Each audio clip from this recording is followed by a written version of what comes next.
Buletin Didik 23 Ogos bersama saya Fazilah Hani Harun. Assalamualaikum dan salam sejahtera. Semua pihak diseru untuk bersatu padu dalam memastikan kemerdekaan daripada kemelut pandemik COVID-19 yang merencatkan kehidupan normal. Ketua Setiausaha Negara Tan Sri Mohamad Zuki Ali berkata, ketika ini adalah masa yang sangat kritikal bagi seluruh rakyat bersatu hati untuk menang dalam peperangan dan tidak mengalah melawan virus berkenaan.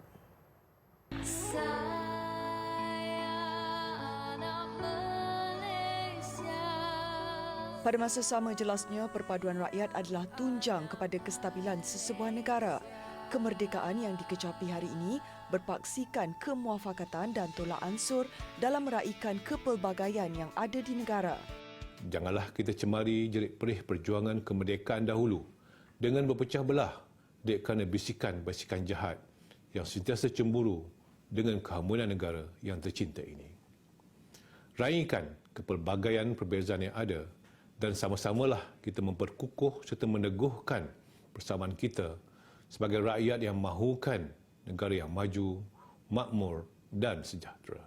Beliau berucap pada Majlis Pelancaran Program Semarak Perpaduan Bulan Kebangsaan 2021 anjuran Kementerian Perpaduan Negara secara maya siang tadi. 93 program dirancang untuk dilaksanakan di seluruh negara bagi meningkatkan semangat patriotisme dan menghargai sumbangan rakyat, khususnya petugas barisan hadapan dalam memerangi pandemik COVID-19. Sambutan Hari Kebangsaan yang ke-64 akan berlangsung secara sederhana dalam norma baru disebabkan negara masih berada dalam fasa pelan pemulihan negara.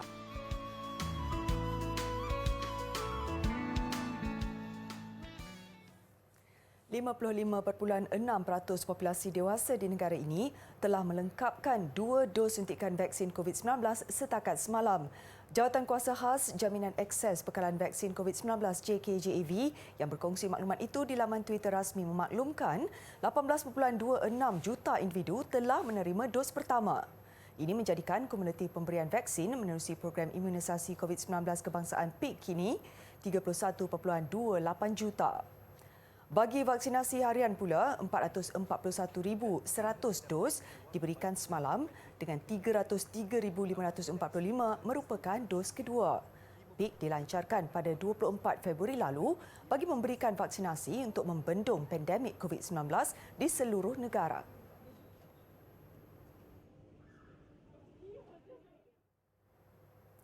Sultan Johor Sultan Ibrahim Almarhum Sultan Iskandar hari ini bertitah penjawat awam termasuk guru perlu menjadi contoh terbaik.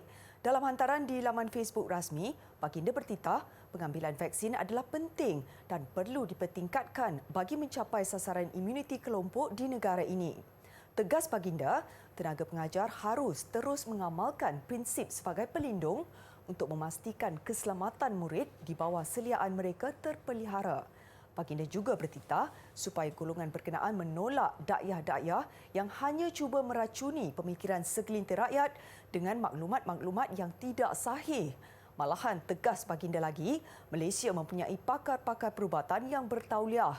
Sudah sememangnya kepada golongan ini disandarkan kepercayaan dalam usaha negara untuk keluar daripada era pandemik yang telah melanda negara hampir 2 tahun.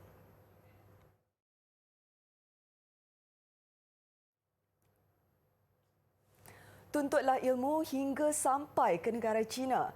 Kisah kejayaan Muhammad Syahmir Hau Muhammad Firdaus Hau, pemuda yang berjaya menamatkan pengajian Doktor Falsafah pada usia muda, harus dijadikan inspirasi adik-adik untuk berjaya dalam kehidupan kerana tidak ada yang mustahil jika disulami dengan kesungguhan. Muhammad Syahmir Hau, 27 tahun, menamatkan 4 tahun pengajian Doktor Falsafah PhD di Massey University, New Zealand.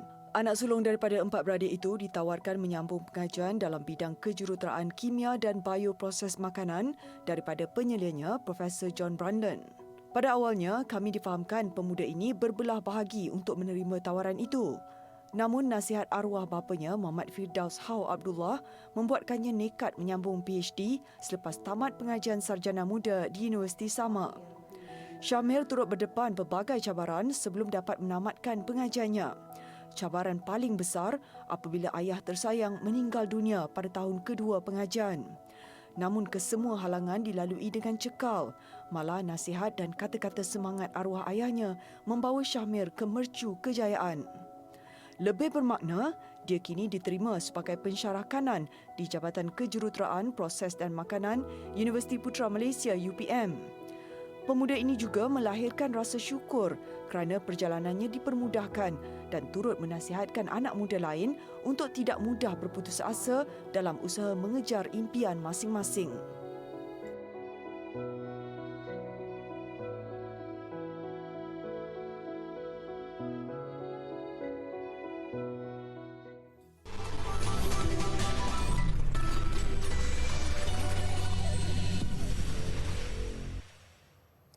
Semoga wabak COVID-19 cepat berakhir. Terlalu lama belajar dalam talian dan rindu rasanya mahu kembali ke sekolah. Itu hasrat dan doa pelajar sempena Hari Kebangsaan ke-64 yang bakal disambut beberapa hari lagi. Erti kemerdekaan kali ini juga, mereka berharap Malaysia bebas daripada pandemik dan segera mencapai imuniti kelompok untuk membolehkan sesi persekolahan bersemuka disambung. Sepetang di Kampung Teluk Paku, Kuala Terengganu, kanak-kanak ini sudah tahu virus COVID-19 boleh membawa maut. Namun mereka juga harus belajar hidup dengan mematuhi SOP yang ketat. Keriangan mereka berlari sambil membawa jalur gemilang, turut membawa bersama semangat yang ingin dizahirkan. Kalau merdeka ini saya berharap saya boleh ke sekolah seperti biasa dan ibu bapa saya boleh bekerja seperti biasa. Ada juga yang merindui untuk menyambut Hari Kebangsaan di sekolah bersama rakan-rakan. Kalau boleh saya nak masuk sekolah cepat-cepat supaya cepat COVID hilang. Betul rasa rindu tak macam nak sambut merdeka dengan kawan-kawan kat sekolah macam dulu-dulu? Ya. Biasanya kalau kat sekolah dulu sebelum COVID, kalau hari merdeka buat apa je? Tanding warna, satu basikal. Menjelang sambutan Hari Kebangsaan, pelbagai aktiviti dianjurkan rukun tetangga Teluk Paku khusus untuk kanak-kanak dan belia. Ia juga bertujuan memastikan golongan itu tidak terjerumus dengan aktiviti yang tidak sihat.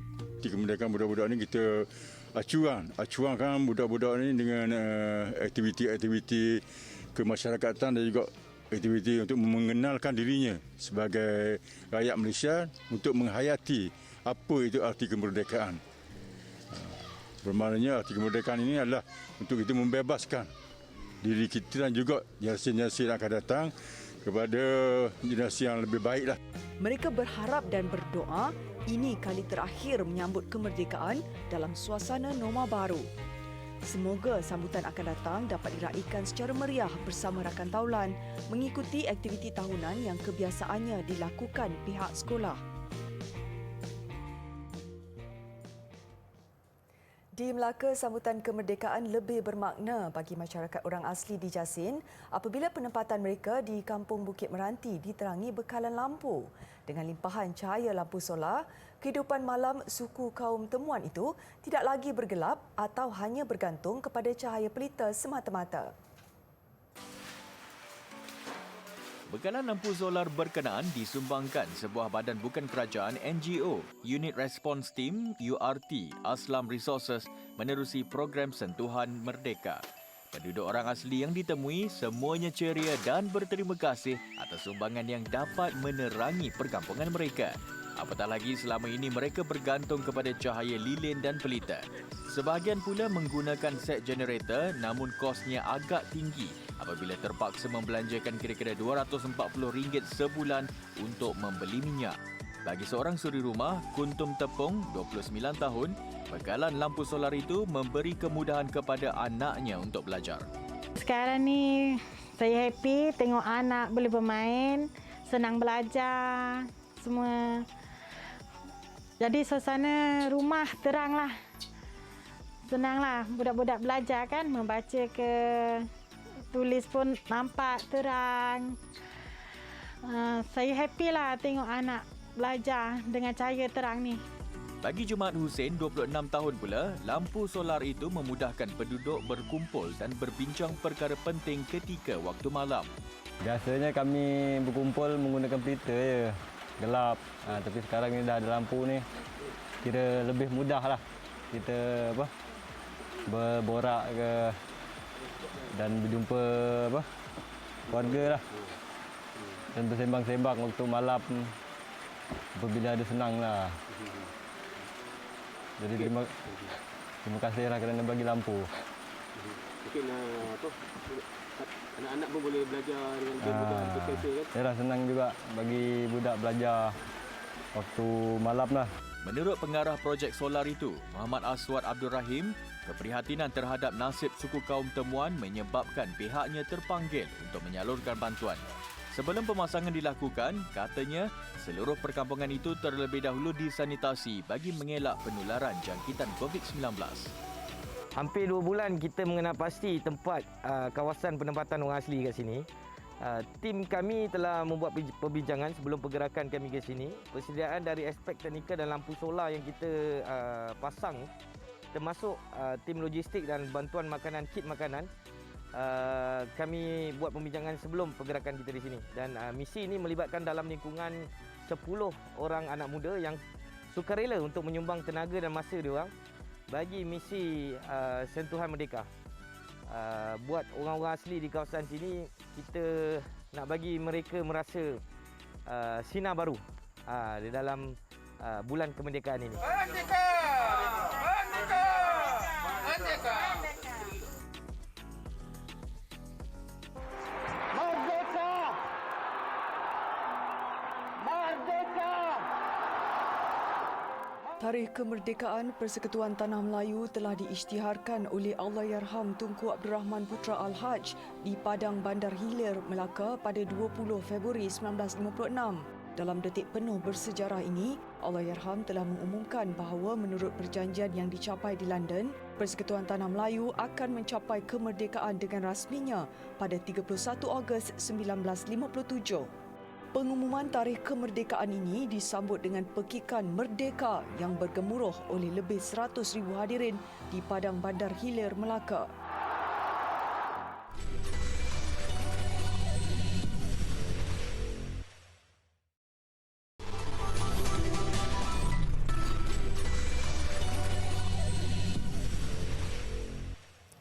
Bagi mengurangkan kesesakan di kaunter dan mengelakkan penularan jangkitan pandemik COVID-19, Jabatan Pengangkutan Jalan JPJ Melaka mengambil inisiatif mewujudkan kaunter pandu lalu untuk kemudahan orang ramai. Kaunter pandu lalu yang mula beroperasi hari ini dapat memberi perkhidmatan kepada kira-kira 200 pelanggan sehari. Kita mula melaksanakan kaunter pandu lalu lah, bagi memudahkan pelanggan-pelanggan kita untuk berurusan dan juga secara tak langsung membantu kita mengurangkan bilangan pelanggan kita dalam bangunan lah. Dan ini sebagai satu usaha kita bagi membantu membendung isu-isu COVID kita supaya tidak menular dengan lebih segera lah. Okey, untuk makluman, kita punya kaunter pandu lalu ni akan beroperasi pada hari Isnin sampai hari Jumaat. Akan beroperasi sampai pukul 4 petang pada hari Isnin dan hari Khamis. Cuma pada hari Jumaat dia akan beroperasi daripada 9 sampai pukul 12 lah. Tambahnya, perkhidmatan yang ditawarkan di kaunter berkenaan termasuk memperbaharui lesen memandu, cukai jalan dan kompaun. Kaunter itu sebagai alternatif kepada perkhidmatan dalam pejabat untuk orang ramai yang membuat tempahan menerusi dalam talian. Dalam pada itu, pihaknya mengutip lebih RM20,000 saman menerusi tawaran 70% sempena Bulan Kebangsaan yang dilancarkan 18 Ogos lalu. Sempena Bulan Kebangsaan ini juga, katanya, JPJ Negeri akan mengadakan lelongan awam secara dalam talian terhadap 46 buah kenderaan bermula 6 September nanti. Lelongan melibatkan harga antara RM2,500 hingga RM10,000 seunit. Seekor gajah betina yang diberi nama Yong Chimot dibawa ke Sanctuary Gajah Sungai Deka, Terengganu setelah ditangkap Jabatan Perlindungan Hidupan Liar dan Taman Negara Perhilitan Perak semalam. Haiwan liar yang dianggar berusia 40 tahun itu didakwa menceroboh kawasan kampung Pelang Gerik dan merosakkan tanaman penduduk sejak 2 minggu lalu. Menurut Pengarah Perilitan Perak Yusof Sharif, gajah betina yang dianggarkan seberat 3.2 tan itu dipercayai terpisah daripada kawannya. Operasi pemindahan Yong Chimot berjalan lancar dengan bantuan 2 ekor gajah denak iaitu Alam dan Rambai dari Pusat Konservasi Gajah Kebangsaan Kuala Gandah.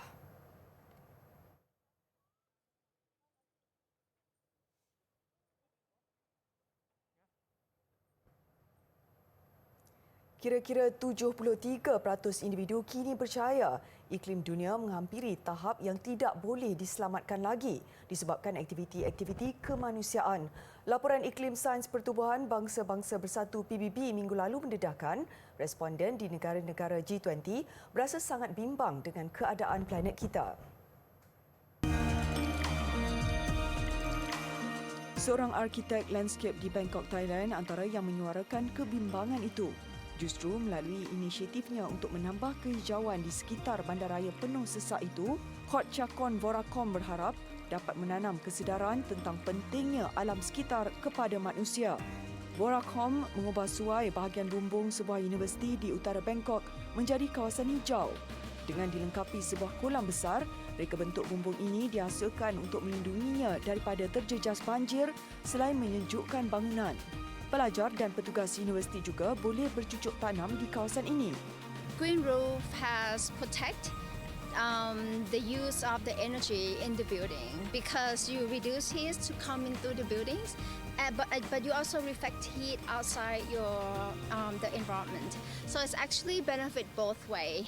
And also when you're saving the energy, you don't open air condition, which also of course you put all the heat outside, which is like make it even worse. So having green roof reduce the energy cost and also cool down the temperature for the surrounding. Ketika ini Vorakom sedang menambah baik Taman Lumpini yang terletak di tengah Bangkok untuk menjadikannya lebih efisien dalam menyejukkan bandaraya itu dan melawan pencemaran udara. Tegasnya jutaan kawasan terbiar di bumbung bangunan sebenarnya boleh diubah menjadi green roof. Dengan cara sebegini, suhu panas di bandar-bandar besar boleh diturunkan, tanaman boleh menjadi sumber makanan dan generasi baru boleh diajar tentang impak iklim dunia.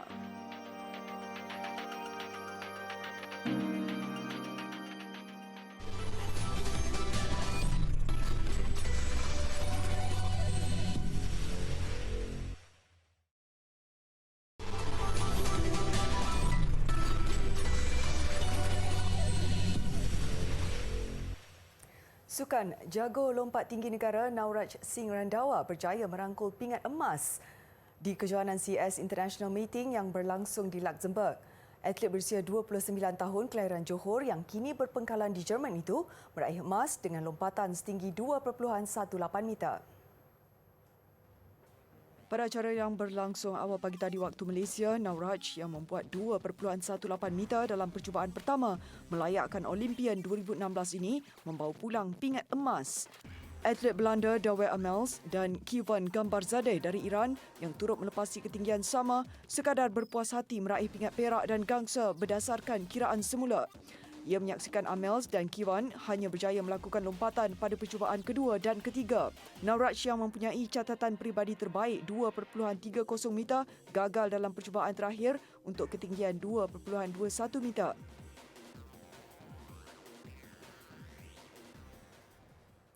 Saingan Liga Esports Malaysia, MEL21 terus rancak dengan permainan PUBG Mobile menamatkan aksinya semalam. Pasukan yang mewakili Selangor, Farang Guerilla, gah bergelar juara selepas berjaya mengumpul mata tertinggi. Bermain sebanyak 15 pusingan keseluruhan, mereka mengutip 174 mata berkelebihan 3 mata berbanding pasukan tangga kedua TY Xavier dari Pulau Pinang. Kesemua 16 pasukan yang mewakili negeri masing-masing bertarung dalam 15 pusingan bagi perebutan juara kebangsaan. 9 pusingan awal telah berlangsung sejak 14 Ogos lalu.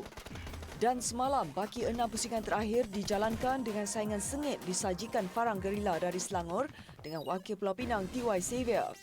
Hanya dipisahkan dengan perbezaan 1 mata selepas 14 pusingan, 13 kills yang dilakar Selangor pada pusingan terakhir cukup untuk memberikan mereka gelaran juara keseluruhan.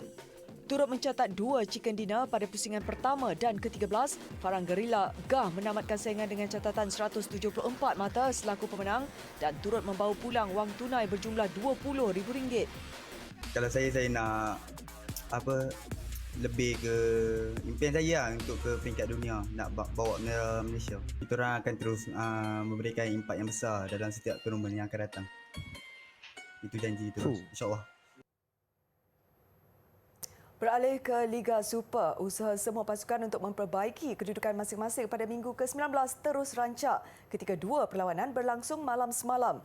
Paling mencuri tumpuan ialah kejayaan Pulau Pinang yang naik ke tangga ketiga selepas menang besar ke atas Sabah di tempat lawan. Manakala Melaka nyaris diaibkan UiTM apabila berjaya mengutip satu mata di laman sendiri. Pulau Pinang memperkukuhkan status selaku pencabar utama musim ini apabila menewaskan Sabah 3-0 di Stadium Likas. Gol pembukaan pelawat dijaringkan Anselmo Aruda de Silva atau lebih popular dengan panggilan Casagrande pada minit ke-37. Bersambung babak kedua, Pulau Pinang terus memperkukuhkan kedudukan menerusi tambahan 2 lagi gol. Casagrande menyumbat gol peribadi keduanya pada minit ke-52 sebelum Syaridin Boboev meledak jaringan ketiga minit ke-66. Kedudukan 3-0 memihak pelawat kekal sehingga tamat permainan, sekaligus menyaksikan hasrat Sabah untuk menamatkan kemarau kemenangan di gelanggang sendiri sejak pusingan kedua Liga Super tidak kesampaian. Dalam satu lagi aksi, impian Melaka United untuk melakar kemenangan tidak kesampaian selepas kadar seri 1 sama dengan UiTM di Stadium Hang Jebat. Gol awal pemain lincah S. Kumaran pada minit ke-44 seakan-akan memihak tuan rumah untuk meraih 3 mata penuh. Namun 7 minit sebelum tamat permainan, pemain import UiTM Victor Nirenol menyekat hajat sang kancil apabila menjaringkan gol penyamaan. Keputusan seri ini menyukarkan Melaka yang selepas ini berdepan laluan berliku bagi mengharungi baki 3 perlawanan menentang Selangor, Perak dan Kedah. Melaka kini berada di tempat ke-9 naik 1 anak tangga daripada tempat ke-10 tetapi kedudukan itu belum selamat ke zon penyingkiran. UiTM pula terus menghuni tangga tercorot Liga Super merekodkan hanya 6 mata selepas 18 perlawanan. Turut berlangsung 2 aksi Liga Perdana yang menyaksikan kedua-dua pasukan tuan rumah gagal meraih 3 mata apabila skuad projek FAM MSN tewas di tangan Sarawak United. Manakala PDRM merakam kemenangan ke-7 musim ini selepas menundukkan Perak FC2. Selepas Abang tewas pada saingan Liga Super Sabtu lalu, nasib sama turut menimpa pasukan adik iaitu Perak FC2 yang tumpas 0-3 kepada PDRM. Penguasaan pasukan pelawat jelas kelihatan dengan siri serangan yang dihalakan ke kubu tuan rumah. Pada minit ke-11, sasaran PDRM mengena dengan jaringan oleh Bruno Suzuki menewaskan penjaga gol Ahmad Syazwan Sazani. 10 minit berselang, lorongan Bruno disambar Muhammad Nabil Ahmad Latpi untuk gol kedua The Corps. Tidak menunggu lama, Bruno sekali lagi meledak jaringan ketiga PDRM pada minit ke-29. Memasuki babak kedua, Perak FC2 cuba untuk bangkit namun tiada gerakan berkesan dapat dilakukan bagi membolosi gawang pelawat. Malah sepakan penalti yang dihadiahkan pada minit ke-83 gagal disempurnakan pemain tuan rumah. Kesudahannya, The Corps membawa pulang 3 mata penuh, seterusnya naik ke tangga ke-5 dalam carta Liga Perdana.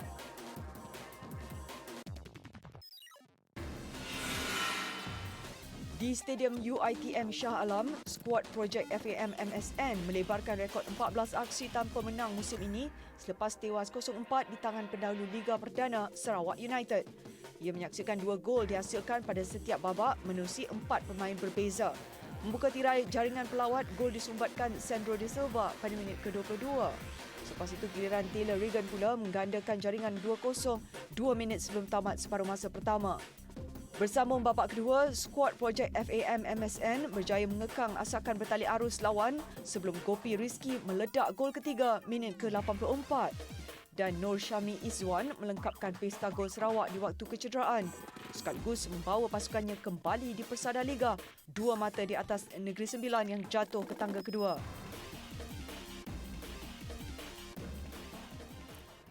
Perarakan sempena Festival Bunga di Medellin, Colombia mengakhiri buletin Didik malam ini. Saya Fazilah Hani Harun. Salam hormat dan Assalamualaikum.